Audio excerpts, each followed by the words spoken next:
It's nice to celebrate. This is a long-term project, as we all know. And myself, after Jeff Sikich got me into this, I think everybody by now knows the story. I innocently agreed to help him with a wildlife crossing, not knowing it was a $60 million project at the time. Sure, whatever.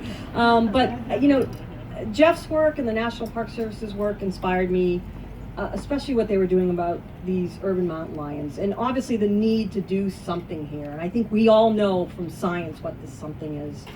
But to me, and I think Henry touched on this in his talk, it's more than just the crossing. That's the conservation solution, but we're also instilling that wonder in kids and getting people connected to their local wildlife, which if those of you who have been to P22 Day or some of our education events, that's invaluable. Those kids become the future stewards that actually hopefully will put us out of jobs. We won't have to be fighting for stuff like this in the future. So this is just such a rewarding campaign to work on for so many reasons, but especially around instilling stewards in the next generation. And again, thank you. This community has been so welcoming.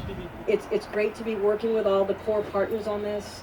And I want to really underscore what Sherry said. When we get these $1 million donations, what they tell us, what the Leonardo DiCaprio Foundation told us, what Annenberg told us is, wow, you know, this isn't just behind the scenes. You guys are really, all of us, as part of a movement that they want to be a part of. So donating is, we need that, but that's not the only help we need. Keep up that social media share. Keep up talking to your neighbors about it.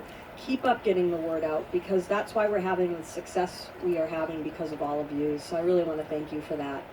And I'm going to end before we do the crossing tour to that. Again, my measure of success is how we are inspiring people. And we got this letter yesterday, that a short one from an 8-year-old that I'm going to read to you, because I think this is just success. Because at 8, I don't think I could have used some of these big words. But I think it just shows that P22 and mountain lions and native wildlife have become instilled in these kids.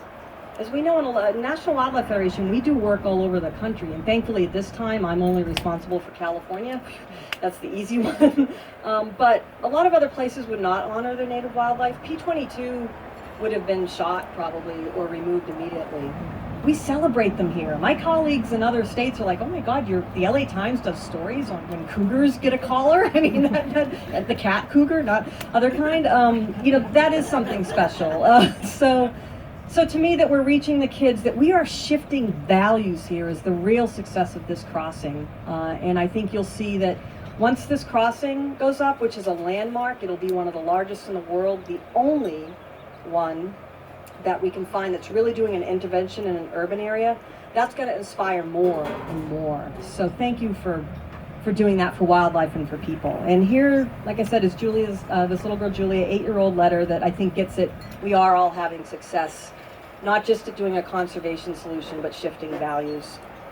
So this is to whom it may concern. My name is Julia. I am a concerned 8-year-old California citizen who cares about the isolation of P22, the famous cougar in Griffith Park.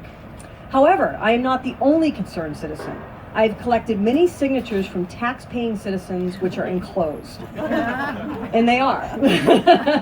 Here is a possible solution. Between December and March, female cougars, one at a time, should be brought to mate with P22. The pregnant female could be brought back to her own habitat, and there she could give birth to her young and do what a mother cougar does. Another possible solution could be artificial insemination. If you would like more information on this subject, please see Jeff. I'm sending you that citation. I respectfully request specific information on what you are doing for P22 and what you are doing to increase the diversity of our pumas. Also, please address the plausibility of my 2 proposals. Gratefully, Julia. This to me is the fun part. Copies to U.S. President Donald Trump, U.S. Senators Kamala Harris and Dianne Feinstein, U.S. Representatives, and down the road. She also has a picture of P22 and his proposed girlfriend, and then 4 to 5 pages of signatures that she collected. That's awesome. That to me is success. So thank you all for being a part of that.